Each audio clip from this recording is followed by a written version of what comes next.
우리 주님께서 사도 바울을 부르시고 특별히 그에게 맡겨진 사역은 바로 이방인 사역이었습니다. 그래서 사도행전을 보게 되면은 예수님께서 친히 바울을 일컬어서 이렇게 말씀을 하죠. 그는 이방인을 위하여 택한 나의 그릇이라 라고 말입니다. 그래서 실제로 사도 바울은 예루살렘 교회의 파송을 받아서 이방의 전진기지인 안디옥 교회를 세우고 또 그 안디옥 교회를 중심으로 인하여서 땅끝까지 하나님의 복음이 증거되었던 것을 보게 됩니다. 그래서 이방인 사역의 주역은 누가 뭐래도 성령과 더불어서 사도 바울이었음을 우리가 알게 됩니다. 그러나 우리가 여기서 또 한 가지 간과할 수 없는 것은 물론 이방인 사역에 있어서 주역은 사도 바울이 분명하지만은 바울 홀로서 그 모든 사역을 감당했던 것이 결코 아니라는 것입니다. 바울과 함께 또 동역하고 또 그 바울의 사역을 조력하고 또 바울의 사역에 힘써 돌봐주었던 수많은 사역자들이 함께 있었기 때문에 사도 바울이 이방인 사역의 주역이 될 수 있었는 줄로 믿습니다. 여러분, 우리가 해마다 연말이 되면 TV에서 각 분야에서 특별한 인기를 끌었던 사람들에 대해서 시상을 각 분야별로 하게 되는 것을 보게 됩니다. 그래서 영화 부분, 또 드라마 부분, 또 라디오 부분, 각각의 그 부분에서 또 주연상, 조연상, 각본상, 연출상, 감독상 이렇게 많은 상을 우리가 주는 것을 보게 되는데 그 시상을 받은 자들이 많은 꽃다발과 함께 수많은 사람들로부터 박수와 환호를 받으면서 마지막에 인사 말을 하죠. 그런데 그 시상식을 할 때 공통적인 그 인사말이 뭐냐면은 자기가 이러한 빛을 받을 수 있었던 것, 이러한 주연과 이러한 조연과 이러한 감독상을 받을 수 있었던 것은 자기 혼자만이 아니라 보이지 않게 수고해 주셨던, 보이지 않는 곳에서 이 모양 저 모양을 함께 많은 땀과 또 많은 추위를 견뎌 주었던 그러한 조력자들, 다시 말하는 그러한 스태프들의 노고와 수고와 헌신이 있었기 때문에 자기가 이와 같은 영광스러운 자리에 설 수 있었다라고 하는 그러한 감사말을 빼놓지 않고 하는 것을 우리가 볼 수가 있습니다. 그런 연장선에서 오늘 바울의 모습을 생각해 본다면은 바울이 바울 될 수 있었던 것, 분명히 그는 이렇게 고백하죠. 나의 나 된 것은 오로지 하나님의 은혜라라고 말입니다. 그렇죠. 바울이 분명히 이방인 사역에 주역이 될 수 있었던 것은 분명히 하나님의 은혜로서 될 수 있었던 거예요. 그러나 또 한 가지 우리가 빼놓을 수 없는 것은 바울이 그러한 사역을 감당할 수 있도록 함께 땀 흘리고 때로는 자기의 생명까지라도 아낌없이 내어주고자 했었던 그러한 조력자들, 그러한 동역자들의 수고가 없었더라면 과연 바울이 바울 될 수 있었는가 하는 것입니다. 한 가지 예만 들어볼까요? 여러분, 어느 날 사도 바울이 우리 모두가 잘 알고 있듯이 다메섹 도상에서 불현듯 나타난 그 예수님을 통하여서 그는 완전히 회심을 했어요. 그는 과거에 유대교에 열심 있는 자였죠. 그래서 그 유대교에 열심 있는 자여서 그리스도교를 믿는 자들을 잡아서 가두고 죽이기 위해서 혈안이 되어 있었어요. 그런 가운데 우리 주님께서 사울아 사울아 내가 어찌하여 나를 핍박하느냐라고 하면서 바울을 부르셨어요.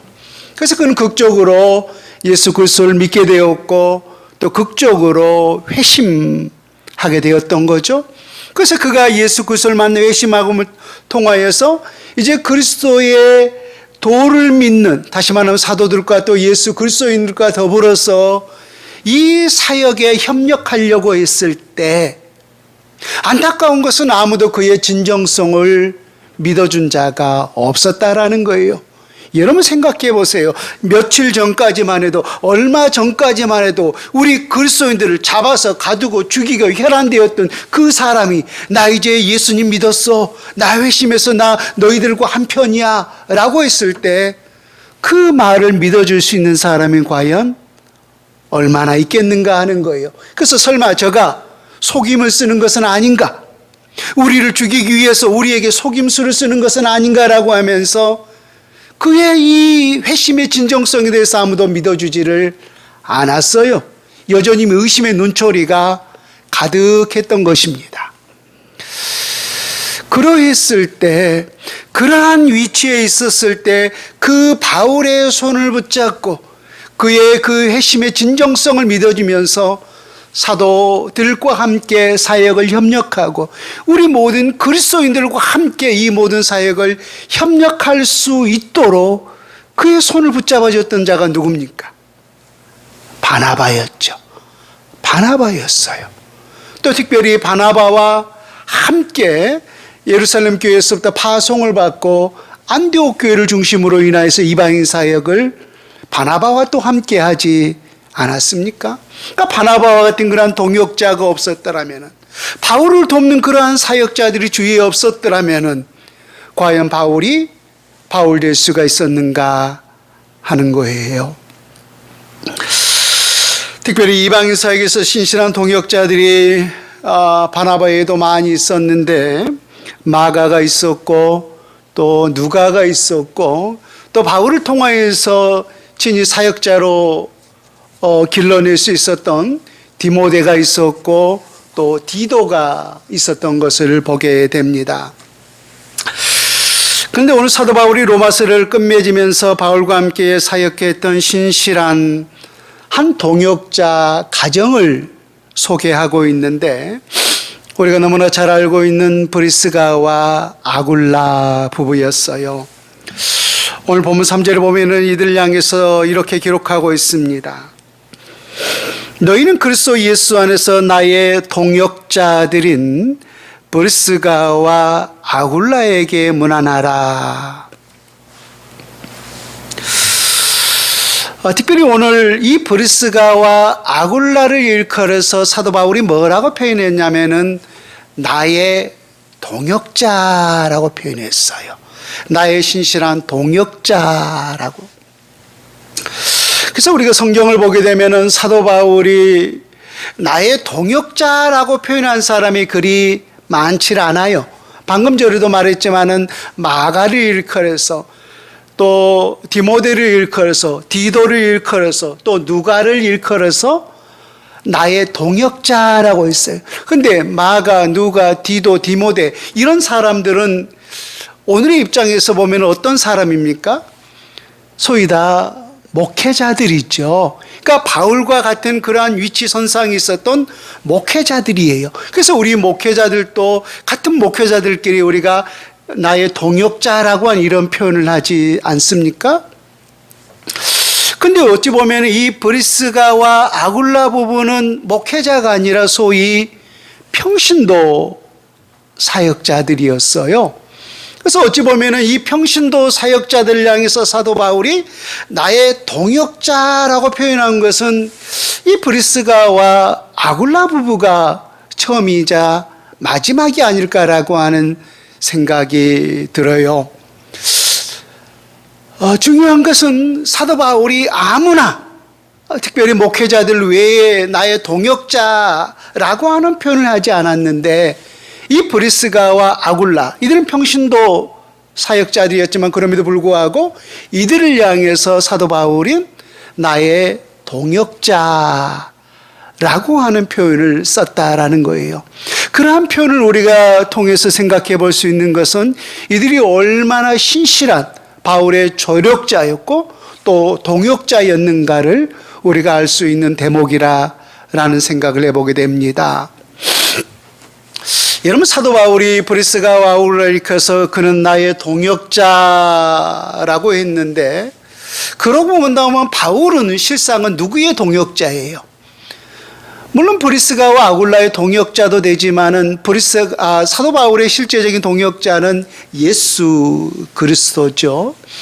그래서 예수 그리스도의 동역자요, 예수 그리스도와 같은 사역을 한 사역자일지언데, 그러나 바울이 예수 그리스도의 동역자가 되었고, 또 바울에게 있어서 브리스가와 아굴라 부부가 바울의 동역자가 되었다면은, 실제적으로 이 브리스가와 아굴라 부부는 또 누구의 동역자가 되는 거예요? 예수 그리스도의 동역자가 될 수 있는 거죠. 그래서 여러분들도 주의 종의 동역자가 될 수 있다면 실제적으로 여러분들은 주의 종의 동역자가 아니라 그리스도의 동역자가 될 수 있는 줄로 믿습니다. 그래서 오늘 본문 말씀을 통해서 우리가 함께 생각해 볼 수 있는 것은, 하나님의 종의 동역자는 예수 그리스도의 동역자가 될 수 있을 터인데, 특별히 이 브리스가와 아굴라 부부를 통하여서 하나님의 신실한 동역자는 과연 어떠한 모습인가? 그들이 어떠한 사역을 했길래 특별히 사도 바울이 이 평신도 사역자를 걸어서 나의 동역자라고 했는가라는 사실을 보면서 여러분 또 신실한 하나님의 동역자들로 세워질 수 있기를 주 예수님의 이름으로 축원을 드립니다. 오늘 첫 번째 사도 바울과 브리스가와 아굴라 부부가 함께 동역할 수 있는 계기가 있었어요. 우리 그 모습을 사도행전 18장으로 가서 한번 찾아봅니다. 브리스가와 아굴라 부부, 사도 바울이 이들을 일컬어서 신실한 나의 동역자라고 있는데, 이들이 동역할 수 있는 계기가 사도행전 18장 1절에서 4절에 이렇게 기록되어 있습니다. 신약성경 218페이지에 있습니다. 제가 1절에서부터 4절까지 읽습니다. 그 후에 바울이 아덴을 떠나 고린도에 이르러 아굴라라는 본도에서 난 유대인 한 사람을 만나니, 글라우디오가 모든 유대인을 명하여 로마에서 떠나라 한 고로 그가 그 안에 브리스길라와 함께 이달리아로부터 새로 온지라. 바울이 그들에게 감에 생업이 같음으로 함께 살며 일을 하니 그 생업은 천막을 만드는 것이더라. 안식일마다 바울이 회당에서 강론하고 유대인과 헬라인을 권면하니라. 여러분 1절에 보면은 바울이 아덴을 떠나 어디에 이르렀다고 했어요? 고린도에 이르러라고 했죠. 그러니까 우리가 사도행전 7장을 보면은 사도 바울이 이 고린도 사역에 오기 전까지 어디 사역에 집중했었냐면 바로 아덴 사역이었어요. 아덴. 그리스 아테네죠. 다시 말하면 이것은 로마 땅이란 말입니다. 그래서 이 그리스 아테네였어요. 근데 이 바울의 아테네 사역은 그리스도의 복음을 전함을 통하여서 그 가운데 몇몇 영혼들을 구원하는 그러한 역사도 있었지만은, 이 아덴 사역을 총평한다면은 아덴 사역이 성공이었는가 실패였는가 라고 하나의 총평을 내린다면은 실은 실패에 가까웠어요. 그래서 결국은 이 아덴 사역에 오래 머물지를 못하고 그 아덴에 있는 많은 사람들로부터 소위 조롱당하시피 해서 이 아덴을 떠나게 되었어요. 그 원인이 어디에 있었는가 하면은 이 아덴은 철학의 도시 아닙니까? 그래서 이 철학의 도시, 학문의 도시, 그러한 사람들에게 사도 바울도 한 철학, 한 학문한 사람이잖아요. 그래서 그러한 철학적인 이 견제를 가지고, 학문적인 그러한 견제를 가지고 복음을 접목시켰단 말입니다. 그래서 철학적인 사고로, 이런 학문적인 사고로 이 복음을 전하면은 이들은 그러한 부분을 좋아하겠지라고 그런 사고를 가지고 복음을 전했는데 철저하게 실패하고 말았던 거예요. 그러니까 하나님의 복음은 무조건 직진이에요. 우리에게 주신 그 말씀 그대로 직진을 일으켰을 때 성령을 통하여서 역사하시고 성령을 통하여서 일하시는 것이지, 우리가 어떠한 화려한 언변을 통하여서 결코 복음이 증거되지 않는다라고 하는 사실을 사도 바울이 이 사역을 통하여서 철저히 깨달았던 거죠. 그래서 이 아덴 사역을 총평한다면은 어찌 보면은 실패에 가까운 그러한 사역이었어요. 그래서 이 아덴에서 더 이상 머물지를 못하고 그가 다음 사역지인 고린도에 이르러 고린도로 갔던 거죠. 근데 이제 여전히 2절에 보면은 또 그곳에 누가 왔느냐면은 아굴라라는 본도에서 난 유대인 한 사람을 만나니 글라우디오가 모든 유대인을 명하여 로마에서 떠나란 고로 그가 그의 아내 브리스길라와 함께 이달리아로부터 새로 온지라 라고 했어요. 그러니까 지금 브리스길라와 아굴라 부부가 지금 고린도에 이르러라고 했죠. 고린도에 왔는데 이들이 이 고린도에 오기 전까지 이들은 어디에 있었어요? 이탈리아에 있었던 거예요. 그러니까 로마에 있었던 것이죠. 근데 그들이 왜 로마에 올 수밖에 없었는가 하면 오늘 본문에도 기록하고 있습니다마는 글라우디오가 모든 유대인을 명하여 로마에서 떠나라 한 거로라고 했어요. 우리 교회사를 보게 되면 좀 더 이제 그 자세한 내용들이 새겨져 있는 것을 볼 수가 있는데 지난주에도 우리가 이 글라우디오라고 하는 황제를 말한 적이 있었죠. 그러니까 글라우디오 황제 때 많은 기근이 있었더라라고 하지 않았습니까? 로마의 제4대 시저 황제가 바로 이 글라우디오 황제였어요. 근데 이 글라우디오 황제가 로마에 살고 있는 모든 이방인들을 다 내쫓아버린 거예요. 우리가 얼마 전에도 보면 미국 같은 데서 미국 시민권이 없는 그 사람들을 새로운 대통령이 선출되자 막 다 쫓아버렸잖아요. 그렇듯이 이 로마에 살고 있는 이 특별히 이 디아스포라 유대인들을 다 내쫓아버린 거예요. 로마에서 나가라고.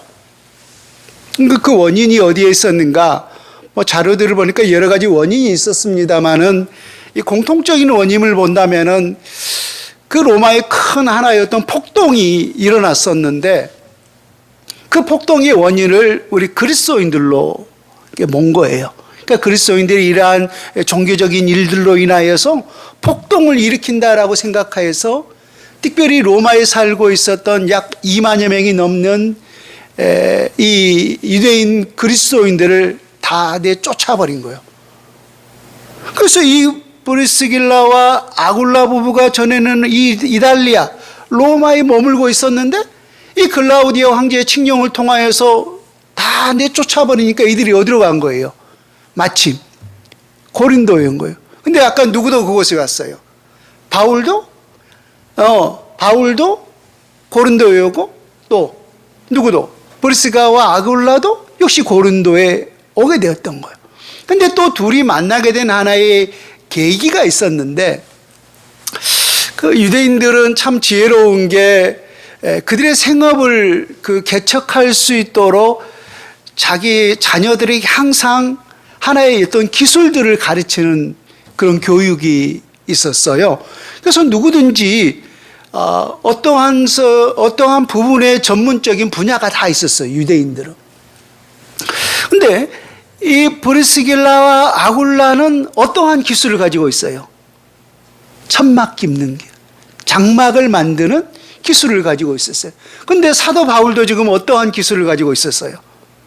사도 바울도 물론 하나님의 사역자였지만은 많은 그 하나님의 사람들에게 부담을 주지 않기 위해서 자기 그 자가 사역을 또 이렇게 부분적으로 감당하지 않았습니까? 그래서 사도 바울도 역시 천막을 만드는 그러한 생업을 가지고 있었어요. 그러니까 바울도 고린도에 어찌됐든 왔고 또 브리스길라와 아굴라 부부도 어찌됐든 그곳에 왔고 또 둘이 생업도 갖다 보니까 같이 이게 하나의 공통점이 있게 되었던 거죠. 그래서 그 생업을 같이 하면서 하나님의 교회를 든든히 세워갔던 거예요. 그래서 이 브리스길라와 아굴라 부부 그리고 사도 바울이 협력하여서 고린도 교회를 세우게 되었고 또 나중에 이제 에베소 교회를 세우게 되면서 신실한 동역자로서 사역을 감당했던 것을 보게 됩니다. 이것이 바로 사도 바울과 또 브리스길라와 아굴라 부부가 만나게 되는 하나의 계기가 되었다라고 볼 수가 있는데, 우리가 지난주에도 보면은 이 로마서 편지를 누구를 통하여서 이 로마 교회에 보냈습니까? 바울이? 여지사인 베베라고 하죠. 베베. 그래서 이 여지사를 일컬어서 뭐라고 사도 바울이 표현했냐면은 나의 보호자라고 했어요. 나의 보호자. 그렇죠? 그런 면에서 우리가 본다면은 이 고린도 사역과 또 에베소 교회 사역에 있어서 또 든든한 후원자요, 또 신실한 보호자가 바로 이 브리스길라와 아굴라 부부가 바울 사역에 있어서 되어주지 않았나라고 하는 그런 생각을 해보게 됩니다. 오늘 두 번째 사도 바울이 이 브리스가와 아굴라 부부를 통하여서 나의 동역자라고 했는데, 이들이 바울의 사역에서 어떠한 부분에 동역을 했는가? 여러분 4절 말씀을 한번 보세요. 그들은 내 목숨을 위하여 자기들의 목까지도 내놓았나니 나뿐 아니라 이방인의 모든 교회도 그들에게 감사하느니라 라고 했어요. 그러니까 그들은, 여기서 그들은 누구죠? 브리스가와 아굴라 부부죠.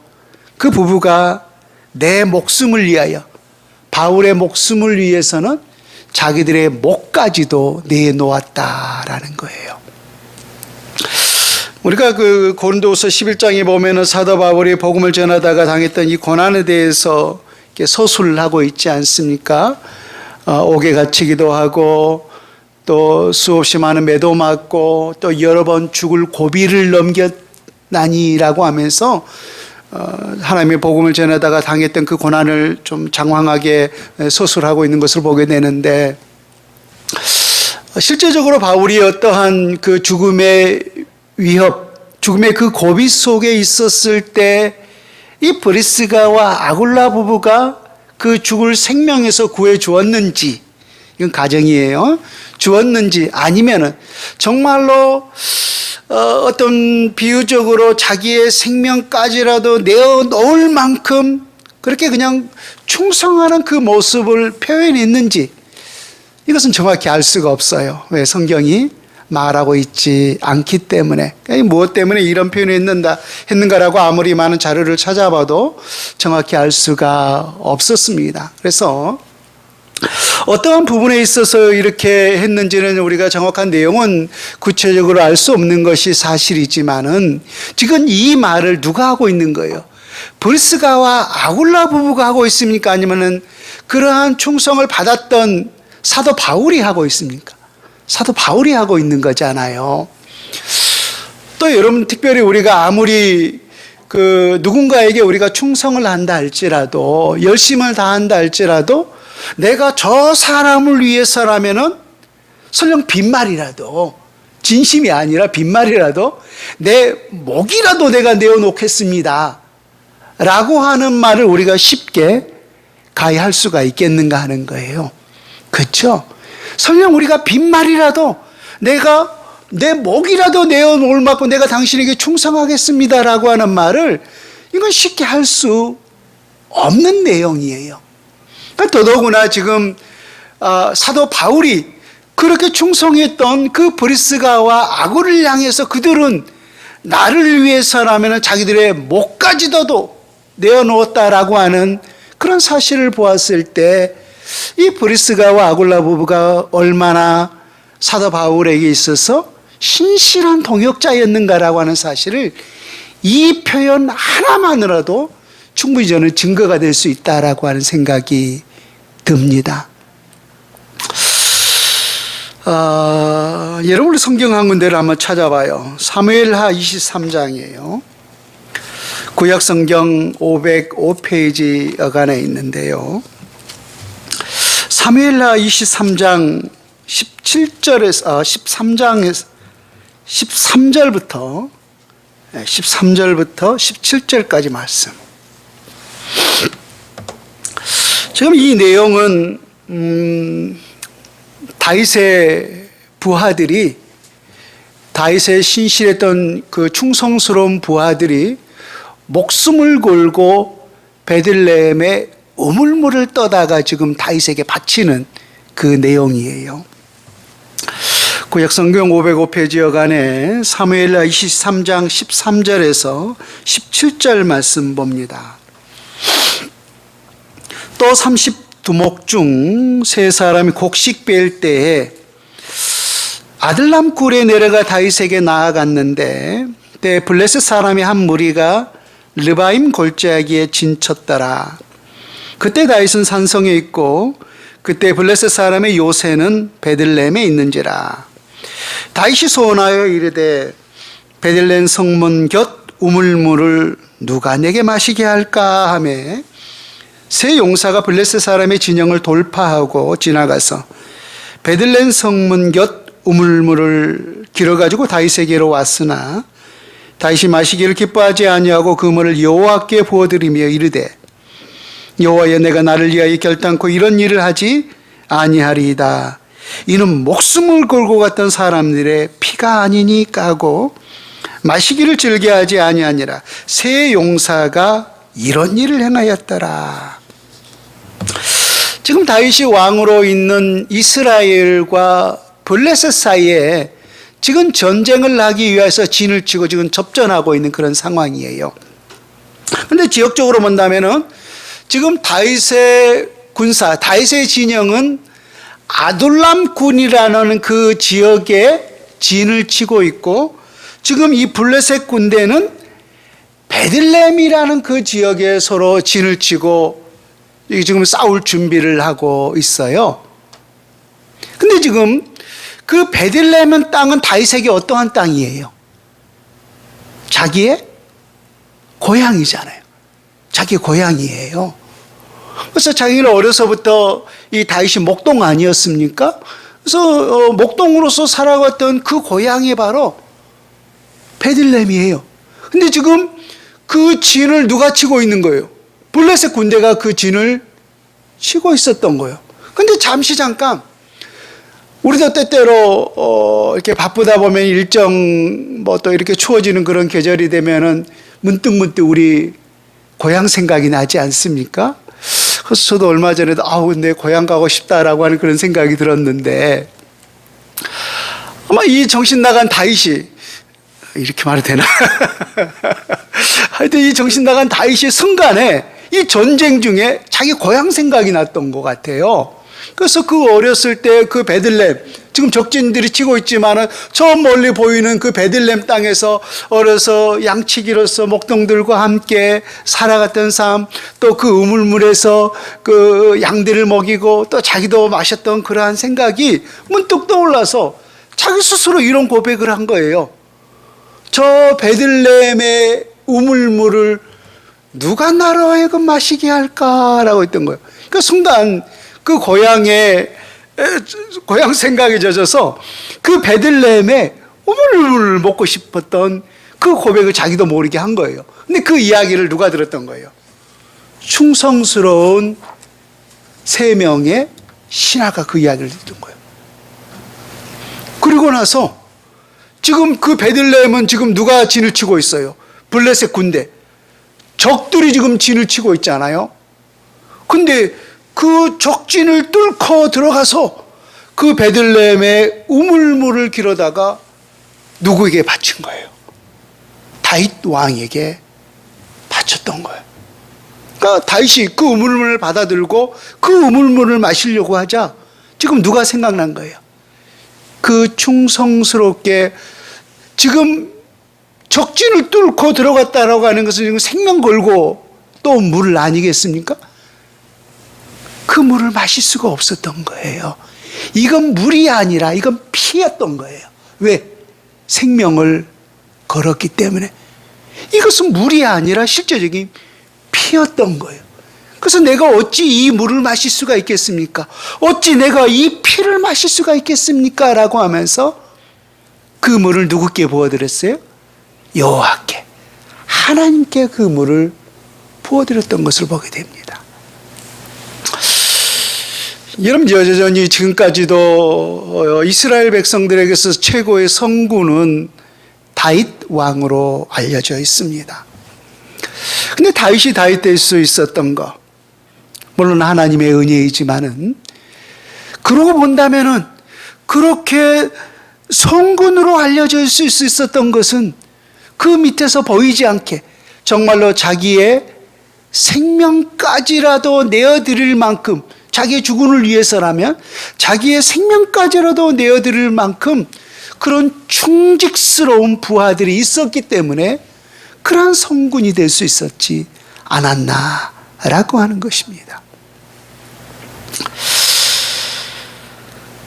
여러분, 오늘날 열방 가운데 하나님의 복음이 편만하게 증거될 수 있었던 것은 수많은 주의 일꾼들이 예수 그리스도의 동역자가 되어서 주님의 복음을 증거할 수 있었기 때문인 줄로 믿습니다.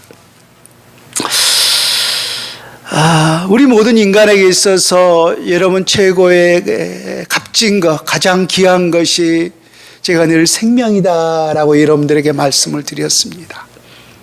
그러나 우리 그리스도인들에게 저는 생명보다 더 귀한 것, 더 값진 것이 있다면은 저는 하나님께서 우리에게 주시는 사명인 줄로 믿습니다. 우리의 생명보다 더 값지고 더 귀한 것이 있다면은 예수 그리스도께서 우리에게 명하신 바로 이 복음의 사명인 줄로 믿습니다. 그래서 이 복음의 사명을 위해서라면은 오늘 사도 바울이 나의 생명을 조금도 귀한 것으로 여기지 아니하니겠노라라고 하면서 그 복음 사역을 위해서 충성했듯이 우리 또한 나의 생명까지라도 우리 하나님 앞에 아낌없이 드리겠노라고 하는 그런 고백을 가지고, 그런 강단을 가지고 우리 모든 사역에 힘쓸 수 있다면은 저 여러분 모두가 우리 하나님께서 인정해 줄 수 있는 그런 신실한 그리스도의 동역자가 될 수 있는 줄로 믿습니다. 세 번째, 한 가지만 더 말씀을 드린다면은 그리스도의 동역자는 늘 하나님의 말씀에 충만할 수 있어야 한다는 거예요. 여러분, 사도행전 18장을 가보세요. 사도행전 18장 24절과 26절 말씀을 같이 한번 봅니다.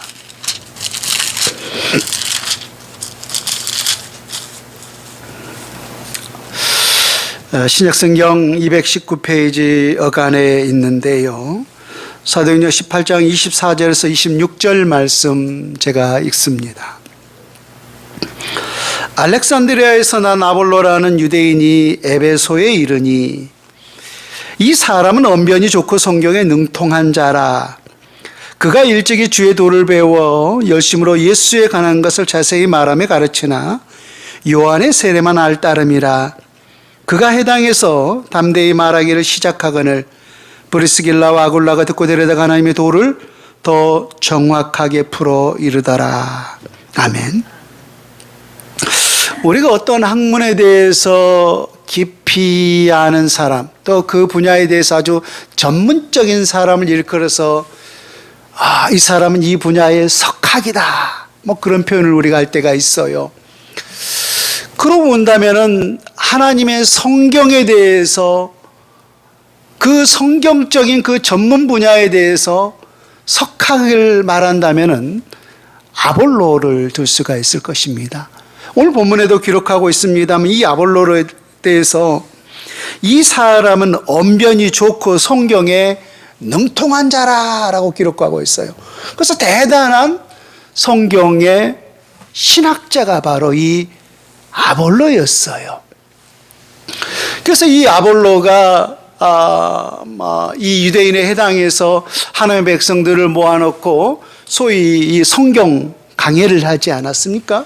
근데 이처럼 성경 강해를 하고 있는데 그 성경 강해 집회에 누가 그 말씀을 듣게 되었냐면 바로 브리스가와 아굴라 부부가 이 성경의 석학인 아볼로의 그 말씀 집회를 듣게 되었단 말입니다. 근데 하나님의 말씀을 쭉 아볼로 목회자가 전했는데 어디에서 이 브리스가와 아굴라가 성경에 대해서 이 견해 차이가 있었느냐면 세례 부분에 대해서 달랐어요. 세례 부분에 대해서. 그러니까 이 브리스가와 아굴라 부분은 바울과 오랜 사역을 함께 하지 않았습니까? 그래서 이 모든 전문적인 성경의 지식을 누구로부터 배웠어요?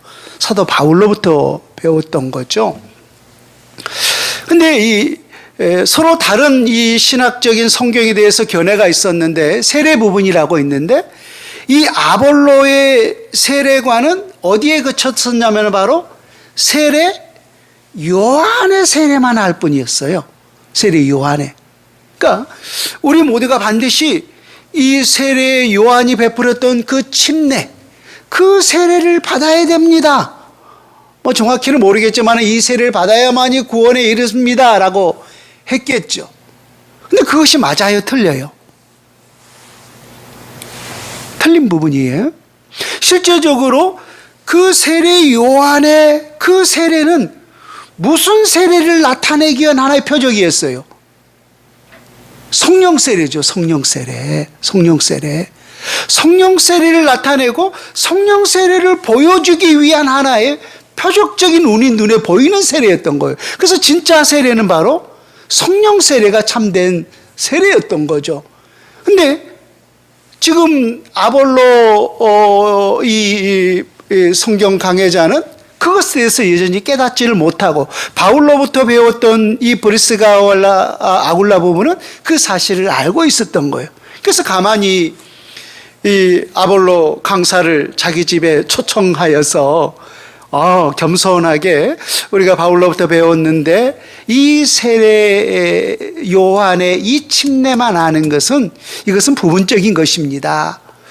그리고 그 세례는 결국은 성령 세례를 드러나기 위한 하나의 과정입니다라고 풀어서 그렇게 가르쳤더니 참 이 아볼로 목회자가 겸손하게 그것을 또 받아들이고 더욱더 담대하게 하나님의 복음을 증거했다라고 성경이 기록하고 있습니다. 그러니까 우리 모든 그리스도인들에게 있어서 우리 모두는 서로 간에 동역자잖아요. 동역자라고 하는 것은 어떠한 분야든지 같이 일하는 사람이 동역자죠. 같은 길을 걸어가는 사람이 바로 동역자예요. 그런데 같은 일을 함에 있어서 서로 다른 지식을 가지고 있다면 그 동역이 될 수가 있을까요? 할 수가 없는 거죠.